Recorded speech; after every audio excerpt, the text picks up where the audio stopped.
Hey guys, good morning. Can you hear me? Everybody good? Yeah? Cool.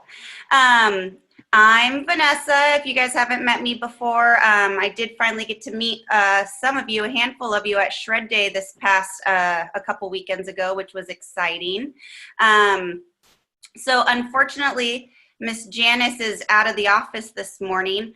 They are in Crescent Bar with the kids and with her husband for the weekend.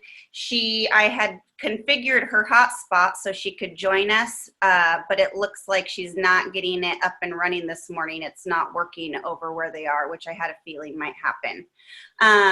So you get me and Daniel this morning. We're the B team, but hopefully you guys it'll still be good. I was just going to turn it over to Daniel. He'll chat with you guys a little bit about what's going on in the financial world this morning or this week or since we talked to you last. Of course, if you guys have any questions or things that come up, just put them into the chat box and I'll make sure that we answer any questions or touch on any subjects that you guys want to hear about. All right, Daniel.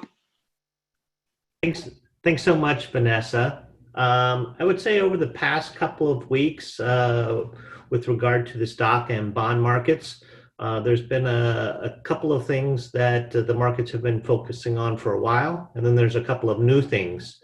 The two things that the markets have been focusing on for a while are the virus, as well as the federal government's stimulus policies. There's debate about additional stimulus that's going to be coming out of the federal government. So that's being closely watched because a lot of that money can find its way into the stock and bond markets and affect those prices. The two new things that we're seeing, though, are earnings, because several months ago, many companies have stopped giving guidance for the year to analysts regarding their earnings going forward. So earnings are a bigger question mark than normal. So as these earnings reports come out over the next few weeks, there'll be less uncertainty. We'll see exactly how the virus has been affecting the bottom lines of companies. So I would say earnings are something that's starting to get more focus that hasn't been there in the past month or two. And then finally, the election's getting closer and closer. It's still not a definitive outcome. It could go either way. But Wall Street is starting to look at what a Biden presidency might look like and what policies he would bring. He has said that he would raise the corporate income tax from 21% to 28%. So analysts are putting those numbers into their models to see how that's going to affect the companies. So that's something that's playing out. And as the campaign goes along, we'll probably get more details from Biden about what he's looking to change and how that would affect profits and earnings for companies. But those are the main things that I see. I am here to help all of Janice's clients. So don't hesitate to call me or email me if you have a question or an issue. That's what I'm here for. That's all I have for this week. Back to you, Vanessa. All right, thanks, Daniel. So we do have a guest speaker today, and I'm excited to have him here. But before I turn it over to him, just a couple things that are going on in my end at Sunrise.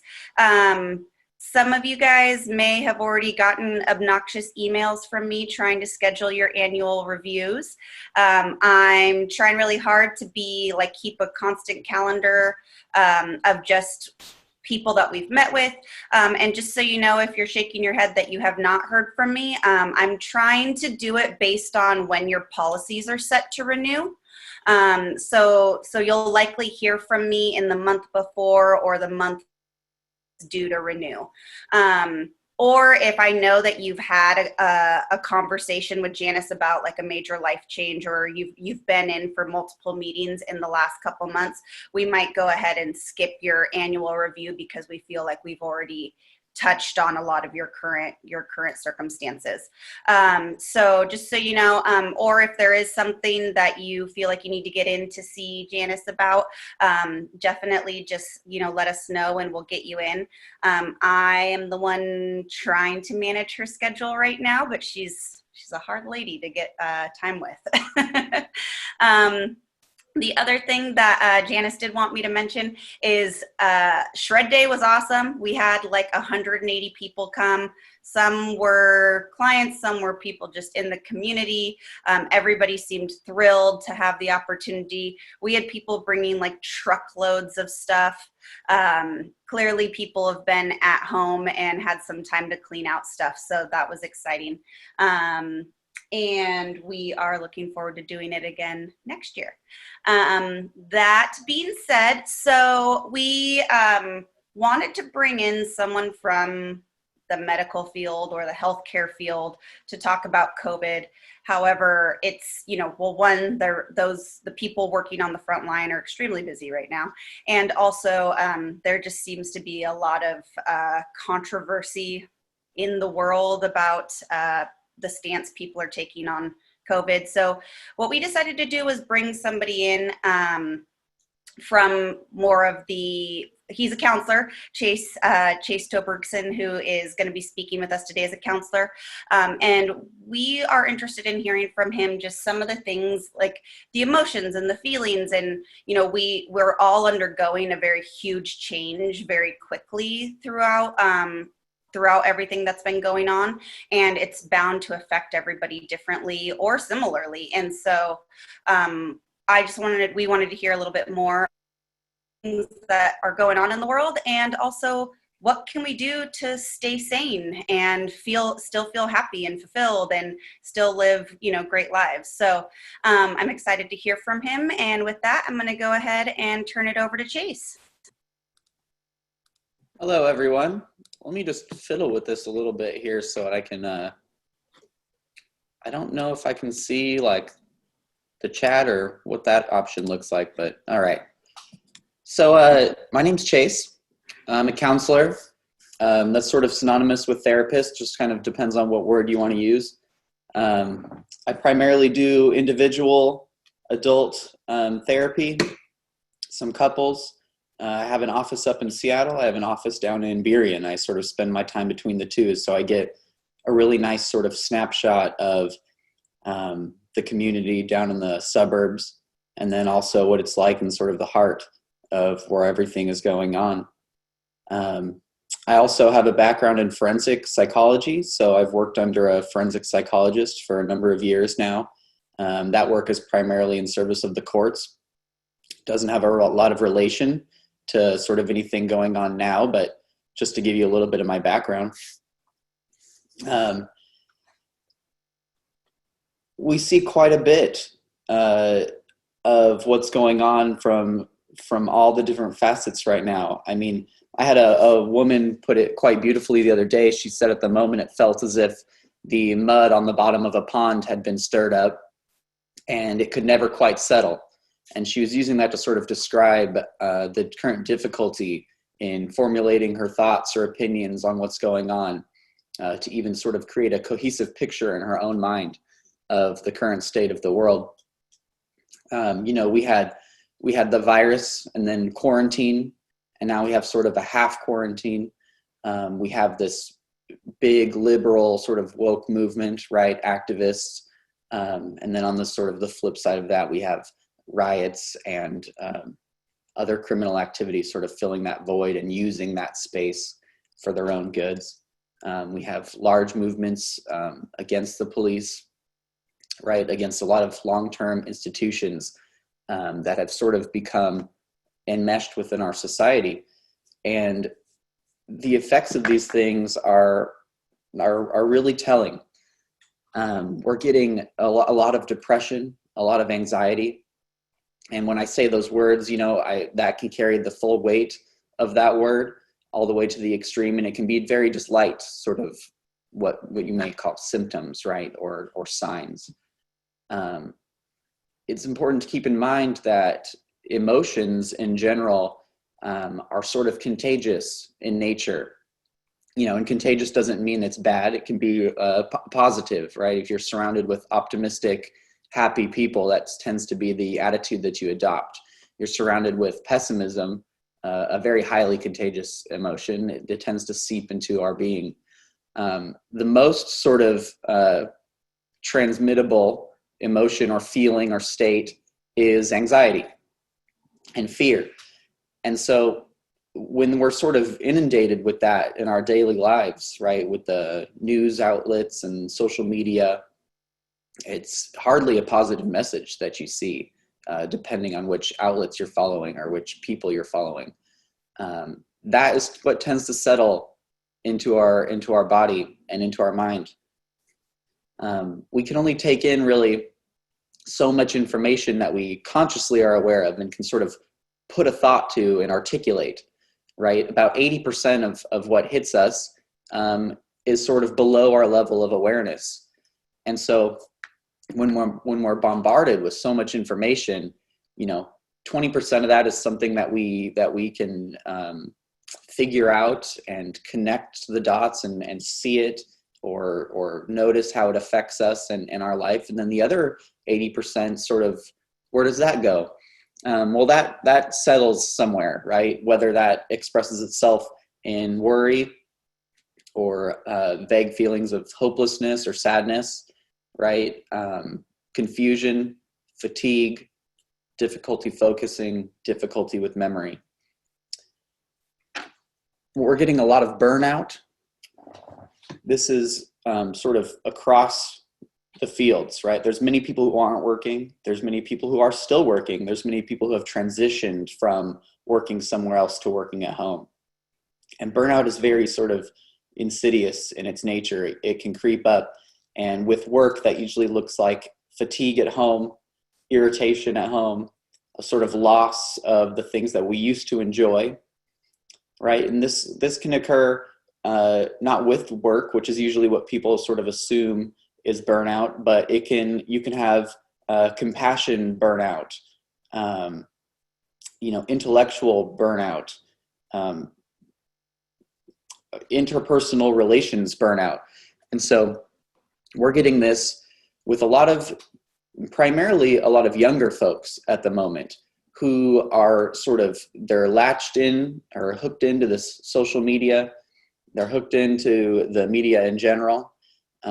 They feel like they need to be doing something because they're constantly being given these sort of messages of liberation and activism. And I'm nothing against those, right? We need those to sort of balance the scales, call into question old practices, and bring about change for a better future.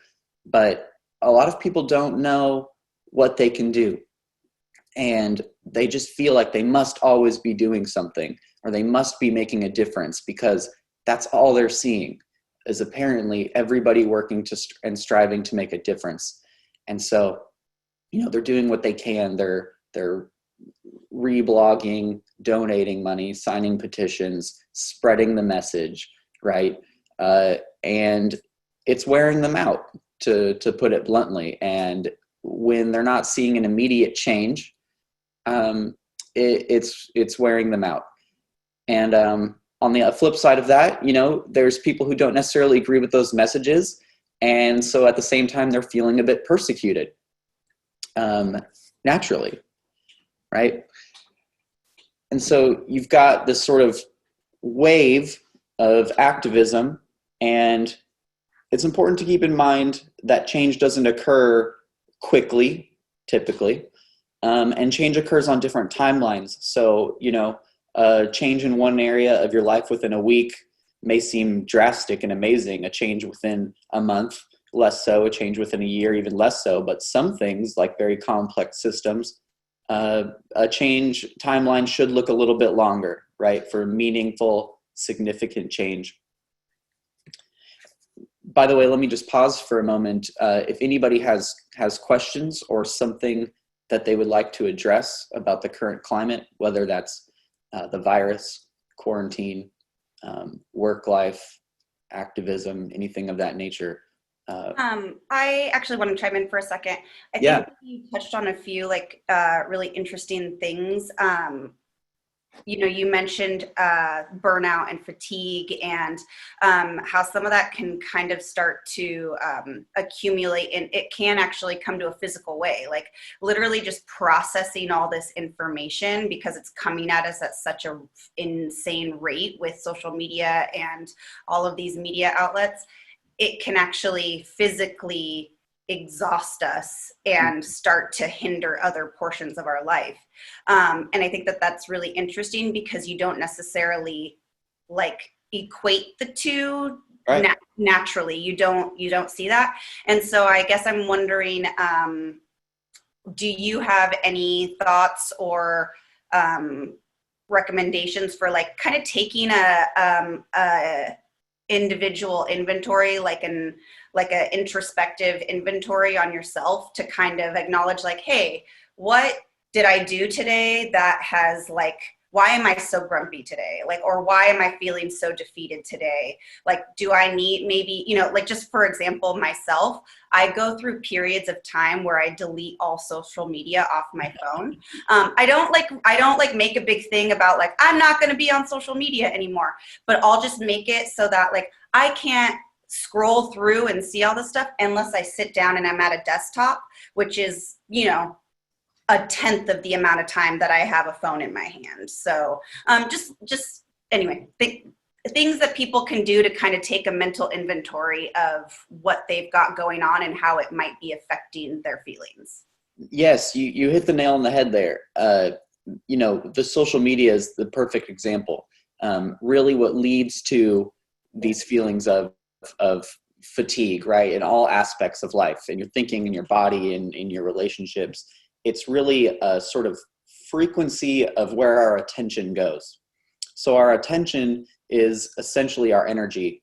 And in this sort of moment of isolation where people are unable to, this is especially more relevant in the city where people are trapped in essentially a box. They're unable to sort of do the things they used to do. Their world has shrunk. Their options have sort of gone up in smoke. And so their attention is being drawn more to things like television, social media, video games, right? What have you? But it's that sort of frequency and draw of your attention. Every time your attention is drawn to something, it saps a little bit more of your energy. And there's a message here from Tech. I don't know if I'm pronouncing that correctly, but he mentioned that he likes to bird watch in the backyard. And this is an amazing example because this is something that it slows things down and it requires a purposeful attention. It's an attention that you've chosen to give, and it's sort of diffuse and widespread. You think about examining your backyard and you're sort of loosely looking for the wildlife that's there. And then when you find it, you focus on it, right, with a particular intent, and you think about it. And that's vastly different than, let's say, watching a television show, for example, where you're being sort of rapid fired with entertainment, and then it's interspersed with other things that draw our attention, maybe our phone or a commercial or something of that nature. And that it's what is really going on, that's the major issue here, is people's lack of agency and control in the face of the stressors. So anything right now could be a stressor. It could be the virus, it could be the economy, the lack of work, or what have you, right? It could be your niece that doesn't share the same viewpoint as you. But it's our sort of perception of that stressor and the amount of control we have over it and the amount of agency we have in face of it. One of the key things that's going on right now, and the reason people are getting sort of swept along with a lot of the activism that's going on, it's sort of ideas and thoughts and opinions controlling us rather than ourselves taking action here. And you can see that when a radical idea pops up and then you try and sort of have a dialogue with that idea, and then that person fades away and another one replaces them and just seems to repeat the same thing over. And it's about running the facts and information that we have, right, with our reality, with our world. So instead of seeing with ideas and thoughts, which is primarily how social media or the media in general functions, it's about seeing it with our own eyes. It's about being in your backyard, seeing what that looks like, seeing the wildlife that's there and how that affects you and how you affect it. And so, really taking a look at your community, and instead of relying on sort of the agency and control of the news outlets, for example, to tell us what to do, to tell us how things are, which is, necessary to understand the greater world in general, but really sort of limiting that, noticing how frequently we tune into it, how frequently we tune into our phone, how frequently we tune into somebody else's idea, and taking a look at our own community, the people that we interact with, our family, right, and how we can affect them. Taking time at your house to, and this is on the rise, right? Although it's difficult because people weren't necessarily used to it. Maybe the group specifically here has a little more experience with it because they're in a different place. I saw a lot of backgrounds that didn't necessarily look like it was in the heart of the city or something like that. But your own home, how do you cultivate your home? How do you cultivate physical activity at your home? And I don't mean exercise, but bird watching is a physical activity, right? And what that means for you, the nourishment it gives, a sense of mastery that it provides, a sense of agency, control, and wisdom, right? How do you apply that to your life? What does it mean for you? On that note, and kind of piggybacking on what Tech mentioned about bird watching, just a funny thing about me. I love to fish. And so this past weekend, we went camping for the 4th of July, and I went out fishing every morning and every evening when like the fish normally bite. Not convinced there was a single fish in that lake. I was one of like 30 people I saw fishing that didn't catch a single thing. And every time I would go, my boyfriend would ask me like, well, are you going to take a cooler or what? Like, what are you going to do if you catch a fish? And I said, I'm not going to catch anything. Like the success for me is based on like being able to just complete the task without like tangling my line or losing a hook, or like the chances something are slim to none, but like just the entire process and being out there on the water and like having to find a spot and like being really quiet. And then I like ran into some little kids and they wanted me to teach them how to cast their line, and that was probably the most fulfilling part of my weekend. So just kind of piggybacking, like it's not even about the end result, it's just about the process of connecting with something. Yeah, that process and that being in the flow of the moment, right? Enjoying the moment as it unfolds, not with expectations. I also wanted to touch on just like, I don't know how specific or like, I've met with many different types of counselors in my life, and some, everybody has different tactics, but would you say there's any like exercises or things that people could try to put into practice to just be proactive and like make sure that they're not going down, like that we're just trying to stay positive and very self-aware, like not letting ourselves fall into the depths of these anxieties and depressions, and obviously a little bit of it is just natural and it's going to happen, but is there something we can do to try to just stay aware and not let ourselves just give into it? Yeah. What you mentioned, doing some sort of activity that's more about the process, right, than the end result. Or perhaps the end result provides something for you. It could be, depending on your skill set or what interests you, it might be building something. It might be doing the dishes, right? But doing it sort of with intention and not with other background things going on. And it's limiting, who's controlling your attention. So if we have the television on with the news playing all day, we're sort of letting those people or that institution control what we're thinking in a way, because whether or not we're really watching it, it is going into our mind. It's downloading essentially into our brain. And it's drawing our attention from what's going on. when that happens, when our attention is drawn into sort of mindless activities as opposed to mindful activities, a very catchy word at the moment, mindful activities, mindful living. What essentially happens is we stop reflecting on our own thoughts. We get into it can be depressive rumination, or sort of free floating anxiety, right? Where we don't exactly know what's causing that, or we don't even know that we're sort of in this pattern of negative thinking or hopeless thinking, right? And the way that you combat that, so to speak, is you have to pause, you have to slow down, and you have to look at it and reflect upon it and recognize it. It's very hard to stop thinking about something if we don't know we're thinking about it. And with the virus, that has a very hazy timeline. There is no set deadlines for it. They don't know when things will be back to normal, right? And with that in mind, we don't like things that are not detailed. We don't like things that we don't know about. That is initially a sort of survival instinct, and that's where anxiety kicks in. It says, hey, figure it out, right? Figure it out, formulate a plan. How are you going to proceed? And with the current state of affairs, we can't do that, especially when our media is built on sort of keeping things unknown, so that we'll continue to watch, right? And so slowing down, reflecting, tuning into your body. That means pausing, sort of recognizing where in your body there's possible tension. Are you experiencing fatigue, soreness, joint pain, headaches?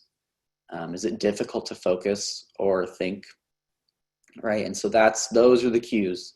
Those are the cues that something is not quite right. You can do mindfulness activities, breathing exercises. If that's something that interested folks, we could do one now that takes about 3 minutes. I'm just going to read a message here. So there's a question from Rhonda about ways that we can help someone that is feeling anxiety or fear over potential exposure to the virus. And, the stressor, the virus, is the same for everybody in this case, but the way that it can affect us, our vulnerability to it, and our perception of it are all different, right? And so the way that you help anyone with anxiety over anything is to facilitate a dialogue, and with two parties, because it's very difficult for somebody to do this alone, which is why we have the field of counseling. It's why we have therapists, right? It's having a dialogue, facilitating a conversation, not in the manner of I am speaking and this is why I'm right, and I'm going to wait for you to finish speaking so that I can articulate what I want to say and teach you something. It is a listening and an understanding. So what that looks like is talking to them about their anxiety, asking them where they're coming from, right? Asking them what their fear is about the virus, right? Because it can be an incredible number of things. It can be for their health. It could be for their future jobs, right? Which again affects your health. And then it's a repeating back to them in understanding of what they've just articulated to you. And if they do not agree with what you've just said, it begins again. It's a reworking until you can fully understand where they're coming from, right? And we may not have the energy for that. And we may be so close to somebody that it's very difficult for us to assist in that manner. I'm sure many people have experienced this, where a family member or a close friend is experiencing something very significant like anxiety or depression or an illness, and being so close, it's somehow more difficult to help in that regard. But we can, just by hearing them and by really communicating that we understand where they're coming from. Yeah, I think that makes a lot of sense. And so maybe not necessarily trying to help them fix it, but just merely expressing to them that you understand where they're coming from. Yeah, and we can't fix it, right? That's an important distinction, because we can't stop the virus personally at the moment, and we can't stop somebody from worrying about it. We can tell them, oh, the chance that you'll get it is very low. Obviously, that differs for anybody depending on where they are and what their career is. But it's not the things that we know, the things that we're told, the facts that we know, that doesn't communicate the wisdom to utilize them, right? Wisdom comes through learned experience. It comes through running with what we know against the environment and the reality that we're in, and a full understanding of it. I don't know if anybody else has any other questions. Now's the time to type them in and let us know. Just so everybody knows, I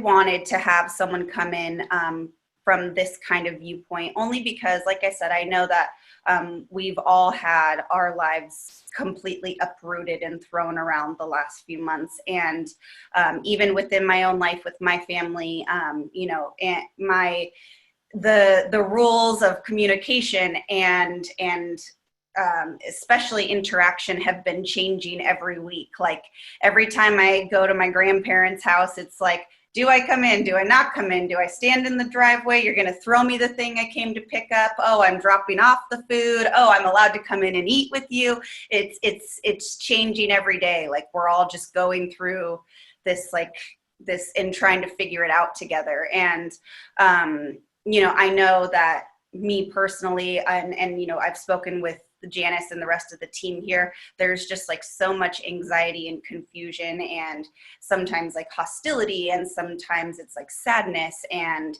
I just think it's really important that we all know that like it's everyone. If there's like you're really just like angry for no reason and you can't figure it out, or you're really stressed and you can't figure it out, I mean, it's all of us. We're all figuring this out together. It looks like we just got another question coming in.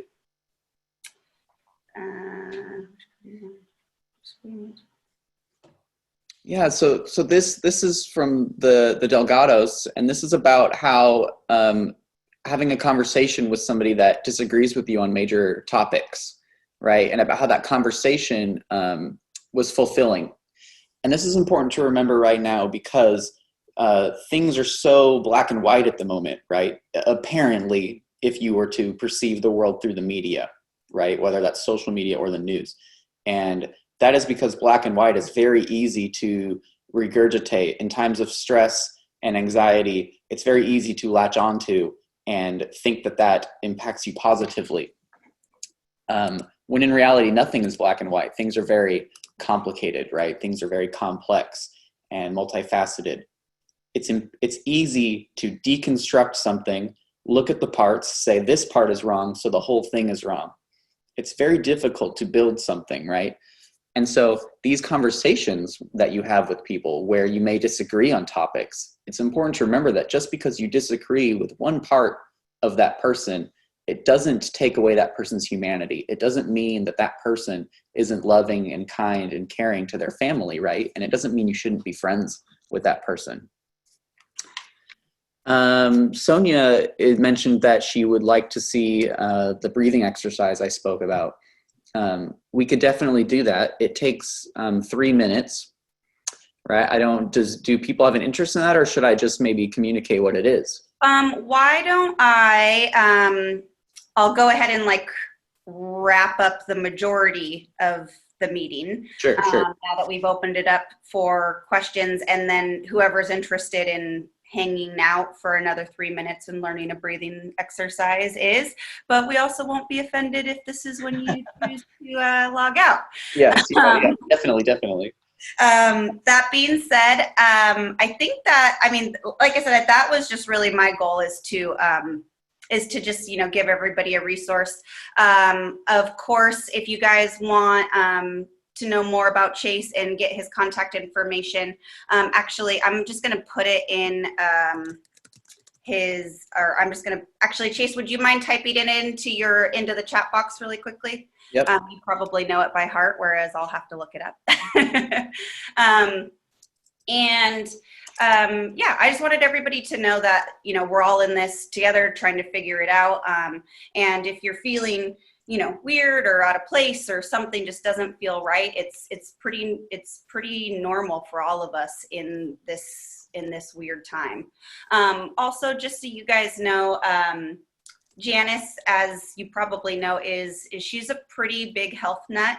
She exercises every day. She goes for a run every day. She eats a very balanced diet. She's big on her veggies and her supplements to make up for anything that her body might be lacking naturally. So she's asked that our next Breakfast in Bed segment, which will be Friday, July 24th, we're going to have a licensed nutritionist come on, and he's going to talk about some things that you can do to help just build your immunity and try to kind of stay ahead of this. If nothing else, like, let's just try to be the healthiest we can be. With that being said, I'm going to go ahead and mostly say goodbye to you guys and let Chase show us that breathing exercise. And other than that, I hope you guys all have a really good weekend, and we'll see you in a couple weeks. All right. Before I do it, you said something important earlier. It was that irritation and sort of frustration or anger that's coming up for people right now. And that tends to stem from worry that we're going to lose something of value to us, right? And with so many people being so vocal right now against maybe things that we hold to be valuable, that's only natural. And a good way to facilitate conversation that really can't devolve into a debate is to speak from yourself personally. So I feel this way about it. I see you seeing these things or acting this way. And when you do that, it makes me worried for this, right? Or I feel that I may lose this. It takes a little bit of vulnerability, but it really de-escalates things. And people cannot argue with sort of I statements. So, all right. So if people would like to join in this takes about 3 minutes, I would say. It's a rough estimate.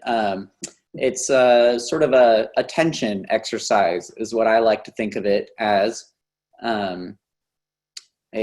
What it does essentially is it reduces our reactivity. So it sort of slows things down a little bit and draws our attention back into ourself, back into our body, and it gives us a little bit of equanimity in our interactions with people. So I'll be doing it with you, right? But I'll obviously be articulating it. And when I do it, I like to close my eyes. You do not have to close your eyes. That's just my preference. So let's start it. Take a moment and settle into your seat.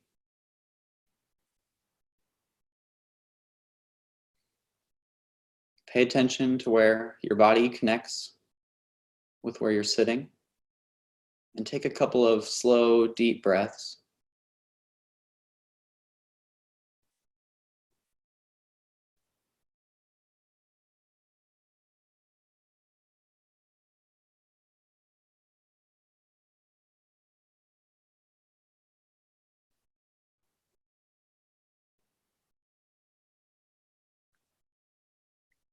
Now take a moment and visualize a point in the middle of your head, midway between your ears, halfway between the bridge of your nose and the back of your head. Imagine breathing into this point in the middle of your head.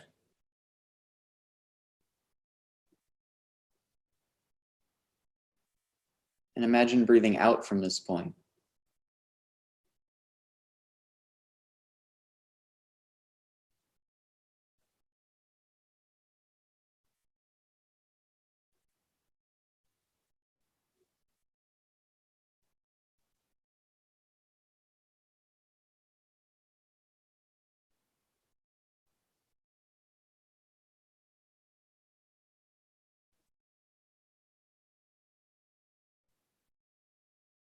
Now drop your attention to a point in the middle of your chest, halfway between your armpits midway between your breastbone and your backbone.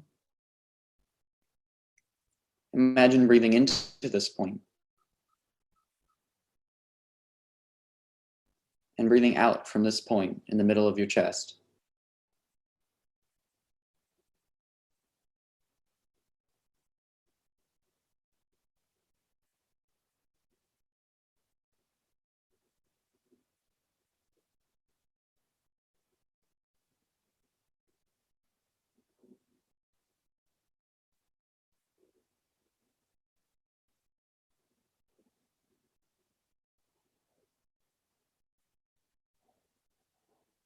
Now drop your attention once more to a point in the middle of your stomach, somewhere midway between your belly button and your backbone. And take a moment to breathe into this space and out from this space.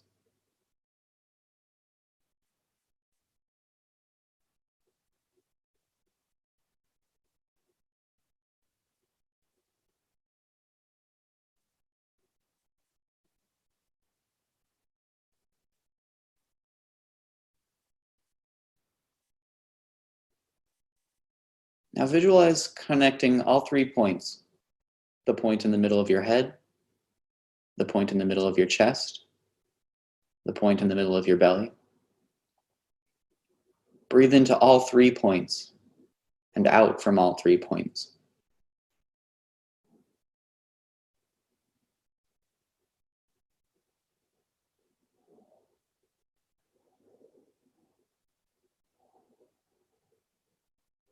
Notice what it feels like to locate this vertical central core in your body.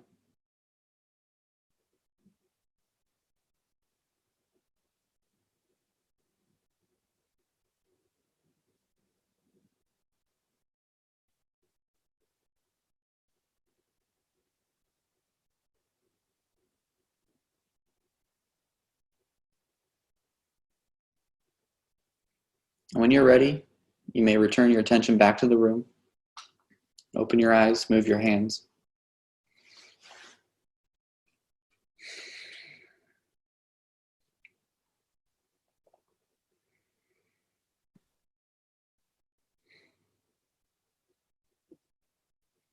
So it's little moments like that where it's sort of tuning out the rest of things and bringing attention back to the one thing that we always have, right? It's our body and it's our breathing. It's ourselves. And in that way, afterwards, conversations with people are a little more even-tempered, I would say. Great. I think that was lovely. I had to take attendance for half of it, but looks like I think that's it. So thank you everybody for chiming in. Thank you, Chase, for taking some time to chat with us this morning. And I hope everybody has a lovely weekend. All right. Yeah, thank you. Thank you, everybody. I'm going to go ahead and sign off. All right. See ya. Take care, everyone.